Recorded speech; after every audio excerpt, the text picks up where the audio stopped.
mesdames et messieurs, nous nous retrouvons aujourd'hui pour la revue d'un stylo Leonardo Momento Zero Grande 2.0. Il y a bien sûr eu sur cette chaîne YouTube d'autres revues de Leonardo Momento Zero, mais celui-ci est un petit peu particulier, il a des choses que les autres n'ont pas, et par ailleurs il est équipé d'une plume 8 en or. Ça va donc être l'occasion de voir ce que vaut cette plume que Leonardo diffère in-house, c'est-à-dire en interne, et qui s'appelle la Fenice. Dans cette édition, il y a eu 3 finitions différentes dites Power of Flower, la puissance des fleurs. L'édition que vous avez sous les yeux est le Fiordaliso Blue, en français la fleur de bleuet. Si la plume est faite in-house, ça n'est pas du tout le cas du matériau qui compose ce stylo. Il est issu d'un blanc fait par Jonathan Brooks Carolina Pen Company qui s'appelle Blue Twilight. C'est un stylo qui, en théorie, doit avoir les propriétés de tranquillité, contemplation, la paix. En tout cas, j'espère qu'à ce prix-là, il va m'amener beaucoup de paix et de tranquillité, c'est-à-dire qu'il va être impeccablement fait, la plume doit être parfaite, et je ne ferai aucune concession au moindre petit détail. Bien sûr, pendant la conclusion, je ferai une petite assertion et je vous donnerai mon avis pour savoir si ce stylo vaut ce prix-là ou pas. On démarre la revue de plus près.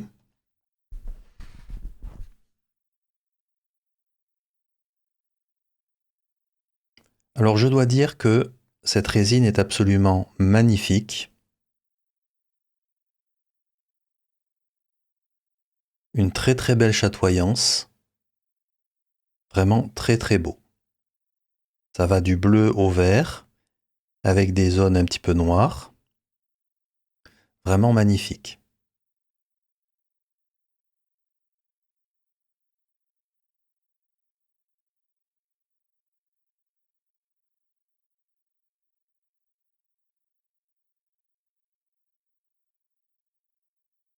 Personnellement, j'adore. Ici, on notera, il y a écrit Leonardo, et comme c'est une édition limitée, il y a aussi écrit le nombre maximum de pièces émises, et son numéro, vous pourrez lire ici, 192 sur 400 pièces émises au total.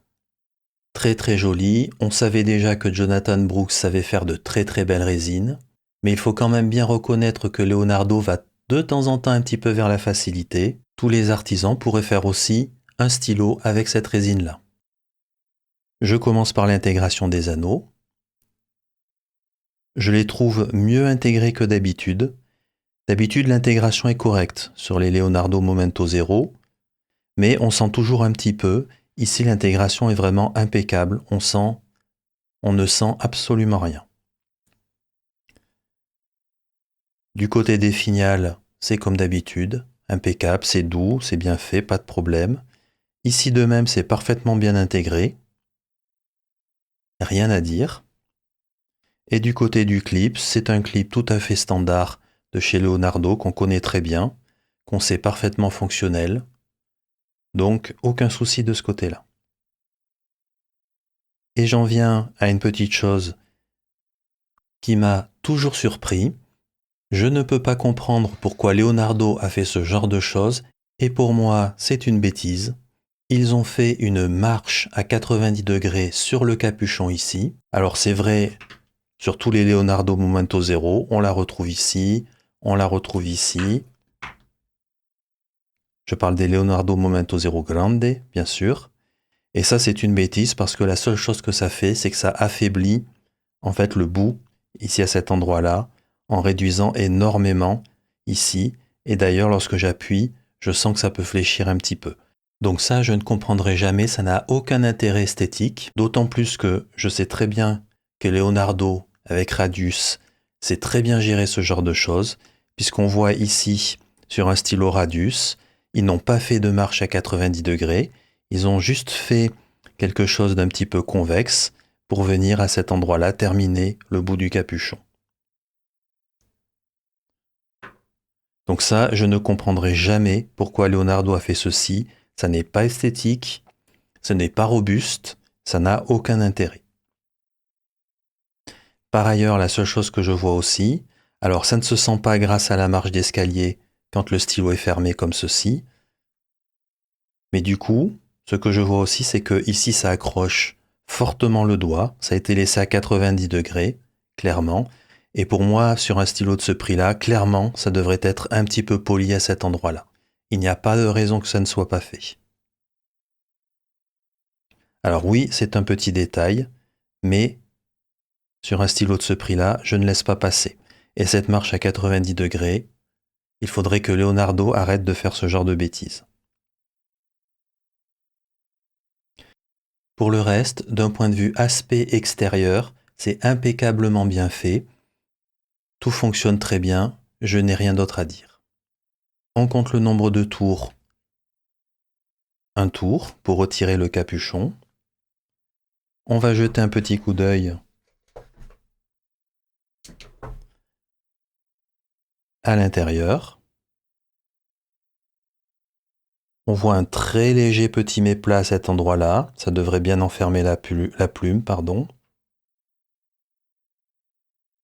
Ça me semble tout à fait standard. Je vais essayer de mieux vous montrer.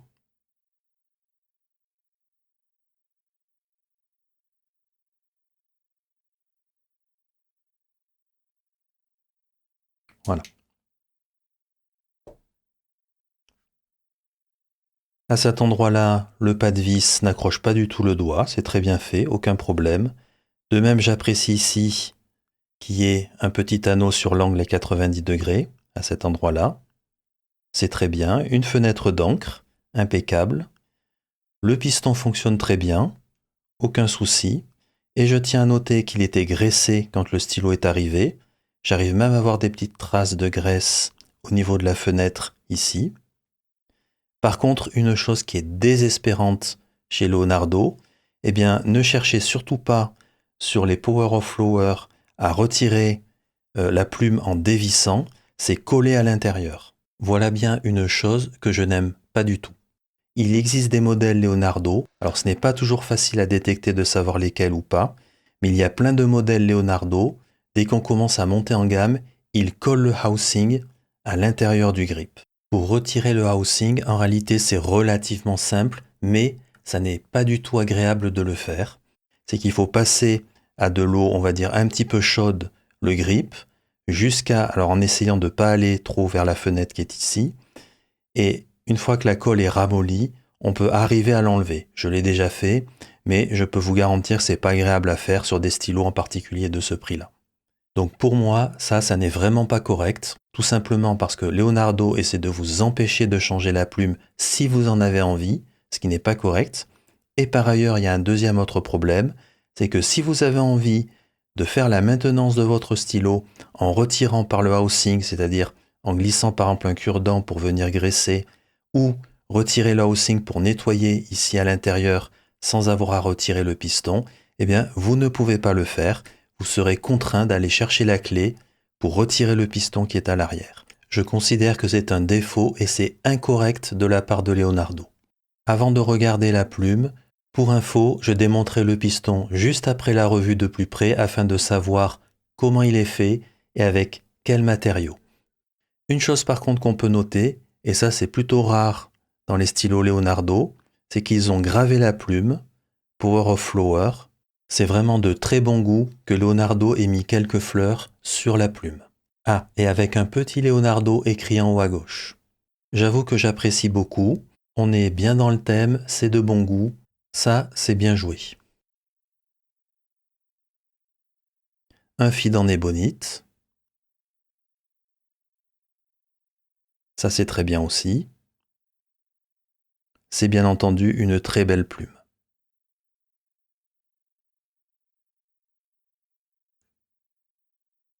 Globalement, qu'est-ce que j'ai pensé de ce stylo? Eh bien, il est très bien fait, il n'y a aucun problème. En termes de manufacturing, je n'ai vraiment pas grand-chose à lui reprocher. Par contre, il y a deux choses. Toujours cette marche d'escalier sur le capuchon qui est sur tous les Leonardo Momento Zero Grande. Ça n'a strictement aucun intérêt. La seule chose que ça fait au final, c'est d'affaiblir le bout du capuchon. Et par ailleurs, je sais très bien qu'ils savent le faire en diminuant le diamètre à cet endroit-là par une forme convexe ou concave. Ensuite, et là pour moi c'est un vrai défaut, ils ont collé le housing à l'intérieur du grip, et ça, la seule chose que ça fait au final, c'est de bloquer l'utilisateur, et ça, j'avoue que j'apprécie assez peu. On passe au démontage du piston. On peut utiliser la clé Asvine pour faire ceci. Inutile d'acheter la clé Leonardo, que Leonardo vend une petite fortune.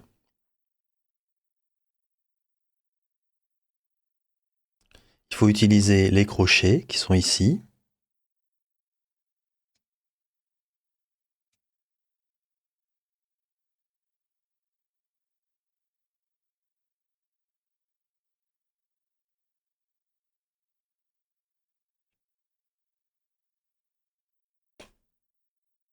Et nous avons un piston entièrement métallique, ce qui est une très bonne chose. Ça, j'apprécie. À ce prix-là, c'est tout à fait normal d'avoir un piston en métal. Nous passons à la pesée. Le poids total, presque 29 grammes. Le capuchon tout seul, 9 grammes. Nous allons donc finir aux alentours de 20 grammes pour le stylo, sans le capuchon. C'est un poids tout à fait raisonnable, d'autant plus qu'il y a un piston en métal, ce qui rajoute un petit peu de poids. Globalement, c'est un stylo vis-à-vis de son gabarit qui est plutôt léger. C'est le moment de se faire une idée de la dimension de ce Leonardo Momento Zero Grande 2.0. Ici, nous avons un stylo de chez Just Turning, un artisan australien. Ici, nous avons un Leonardo Momento Zero non grande. Ici, le stylo dont je suis en train de faire la revue. Ici, nous avons le Visconti Medici 2023, un Laban 325 et l'usuel Lamy Safari en point de comparaison. Le stylo le plus long, c'est bien entendu le Leonardo Momento Zero Grande 2.0 à égalité avec le Laban 325. Juste derrière, pas très loin, le stylo de chez Just Turning et le Visconti Medici. Et encore un petit peu plus en retrait, le Leonardo Momento Zero non grande et le Lamy Safari.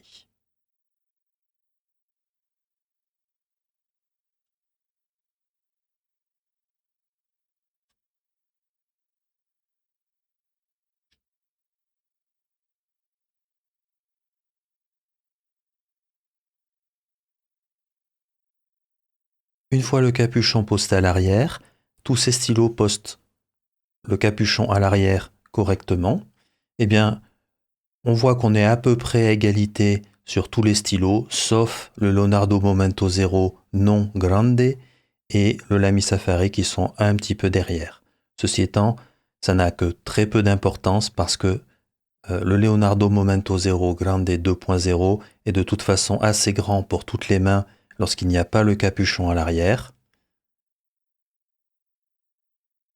C'est ce que nous allons voir maintenant.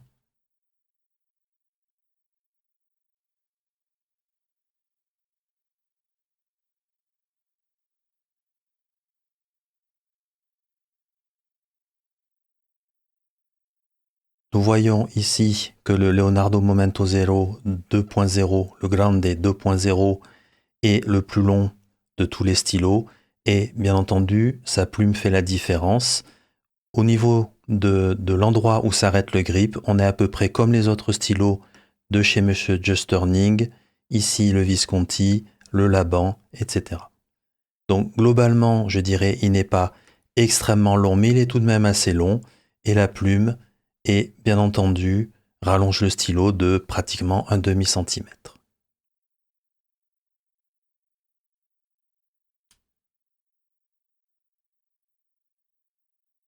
Comme vous pouvez le voir, il y a de la marge. Il n'y aura pas de problème pour les mains les plus grandes et les plus longues, même si le stylo n'est pas posté. Avec le capuchon posté, là, c'est clairement largement assez long, aucun problème. Le grip au niveau dimension est plutôt assez raisonnable pour une plume 8. Lorsqu'on regarde par exemple par rapport au stylo Visconti, bien entendu le grip est plus épais, en particulier dans la région à proximité de la plume, mais ce n'est pas énorme non plus, c'est tout à fait acceptable. Là, Leonardo a bien réussi à contenir le diamètre du grip. Pour cette session d'écriture, en premier lieu, j'ai trouvé ce Leonardo Momento Zero Grande confortable. Il est plutôt assez léger. Pour rappel, le grip est un petit peu épais, ce qui est normal avec une plume 8. En résumé, tout va bien de ce côté-là. Je passe maintenant à la plume. C'est une plume qui est très très douce. Elle est aussi très très humide. Comme vous pourrez certainement le voir, elle a un petit peu de bounce. Ça n'est pas énorme non plus, mais on le sent un petit peu. Sinon, j'ai senti que la plume était aussi au bord du baby bottom. On n'est pas très loin d'avoir des hard start, mais pour moi c'est ok, on est resté du bon côté. Globalement, je pense que c'est une très bonne plume, mais ça n'est en rien une plume exceptionnelle. Je m'explique en quelques mots. En face, vous pouvez par exemple mettre une plume d'un Pélican M1000. Vous pourrez avoir le même genre de caractéristiques, mais en plus exceptionnel. Je vous rappelle, j'avais dit que ça serait sans concession et ça l'est. Cette plume est vraiment très bonne, très agréable à utiliser, elle fait parfaitement bien le job, mais à ce prix-là, je m'attendrais à une plume beaucoup plus exceptionnelle. Par exemple, une plume qui navigue à peu près dans les mêmes caractéristiques que la plume La Fenice de Leonardo, c'est la plume du Pélican M1000. Eh bien, je préfère et de très loin la plume du Pélican M1000. Je tiens à rappeler que ce Leonardo Momento Zero 2.0 navigue en termes de prix dans les mêmes eaux que par exemple un Sailor King of Pen, un Pélican M1000, un Pilot 845. C'est la raison pour laquelle j'ai un niveau d'attente très élevé. Donc je trouve que c'est une très bonne plume, mais elle ne fait pas partie des plumes exceptionnelles, comme par exemple les plumes des stylos que je viens de citer. Si par exemple vous me laissiez le choix entre la plume d'un Pélican M1000 ou la plume d'un Santini Italia, typiquement par exemple une plume 8 en F ou M flexi, je prends sans aucun doute la plume du Pélican ou du Santini.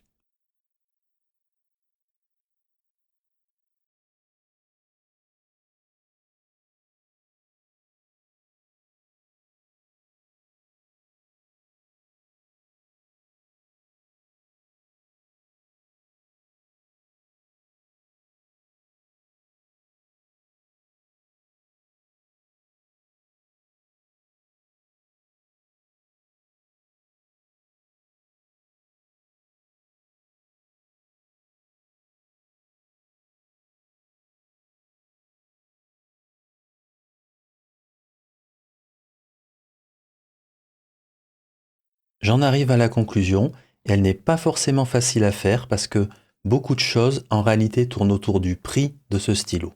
Je reviendrai donc sur le prix plutôt vers la fin de la conclusion. Du côté de ce que j'ai aimé, il n'y a pas de doute, ce stylo est très bien manufacturé, pas de problème de ce côté-là. Je l'ai trouvé aussi très beau, j'ai bien apprécié le fait que la plume ait un gravage de plusieurs fleurs avec la signature de Leonardo. Cependant, je n'oublie pas que ça reste une résine tout à fait standard venant de Jonathan Brooks. En résumé, s'il faut féliciter quelqu'un sur la beauté de cette résine, c'est Jonathan Brooks. Je pourrais aussi très bien demander à un artisan de me faire un stylo avec cette même résine. Du côté du piston, ça c'est très bien. Leonardo a proposé son piston en métal, parfait. La plume, comme je le mentionnais, c'est une très bonne plume qui fonctionne très bien. Très bonne chose aussi, il y a un feed en ébonite. Cependant, tout ceci n'en fait pas non plus une plume exceptionnelle. Côté clip, il est fonctionnel, tout va bien. Le grip, sans souci, il ne glisse pas, ça fonctionne très bien. Côté confort, le stylo est très confortable pendant qu'on écrit, pas de problème. Le capuchon peut être posté et il y a une fenêtre d'encre très pratique. Le test de la sécheresse de plume, plume vers le haut, stylo à la verticale. Au bout de 24 heures, le stylo a redémarré sans souci, très bien. J'en arrive maintenant à ce que j'ai moins aimé. Il y a toujours cette espèce de marche d'escalier sur le capuchon. Mon opinion est qu'elle n'a rien à faire ici et la seule chose qu'elle fait, c'est fragiliser la tranche du capuchon. Alors là, j'en viens à un gros reproche auprès de Leonardo, quelque chose que personnellement j'apprécie assez peu.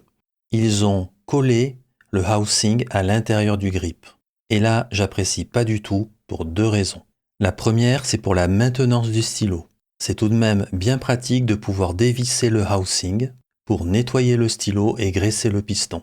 La deuxième est que par exemple, j'aurais bien essayé de dévisser le housing, ce qui m'aurait peut-être permis d'essayer d'autres housings de d'autres marques. Qui sait, peut-être qu'une autre plume d'une autre marque m'aurait mieux convenu.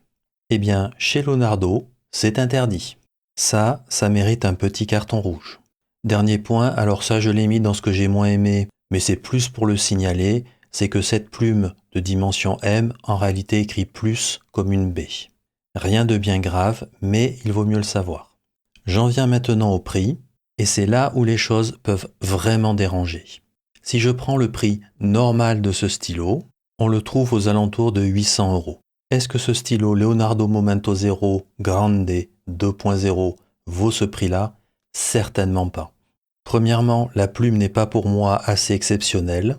La résine ne vient même pas de chez Leonardo. Donc oui, ce stylo est très bien fait, très bien manufacturé, à quelques bémols près, mais dans cette gamme de prix, presque tous les stylos sont au moins aussi bien manufacturés. Mon avis est qu'ici on est complètement dans les travers de Leonardo. Cette compagnie a tendance à complètement surestimer les prix. Beaucoup de leurs stylos sont, et de très loin, beaucoup trop chers. Personnellement, je l'ai payé moitié prix. Ça donne vraiment un ordre d'idée des marges de folie que Leonardo se fait. Mon avis est tout simple, c'est que ce stylo vaut environ 500 €. À ce prix-là, c'est un très bon stylo, aucun doute, mais il a quand même dans cette zone de prix de la concurrence. Je vous donne 2 exemples très simples. Un Pelican M1000, ça se trouve aux alentours de 600 €, et un Santini Italia avec une plume 8, qui je le rappelle offre beaucoup plus de grind différents de plumes. On arrive assez facilement à en avoir un aux alentours de 550 €. Pour terminer cette revue, je tiens tout de même à dire que j'aime beaucoup ce stylo personnellement. Au prix où je l'ai payé, il vaut sans aucun doute le coup. Il a toutes les qualités nécessaires pour justifier ce prix-là. Et en plus, il est très beau. Par contre, au prix normal, non seulement je ne l'aurais pas acheté, mais en plus, le prix est complètement injustifiable compte tenu de ce que propose Leonardo ici. C'était la revue du Leonardo Momento Zero Grande 2.0 Power of Flower, Fiordaliso Blue, avec une plume en or 14 carats de dimension 8. Je vous remercie pour votre attention et à bientôt. Why do you believe in what you see?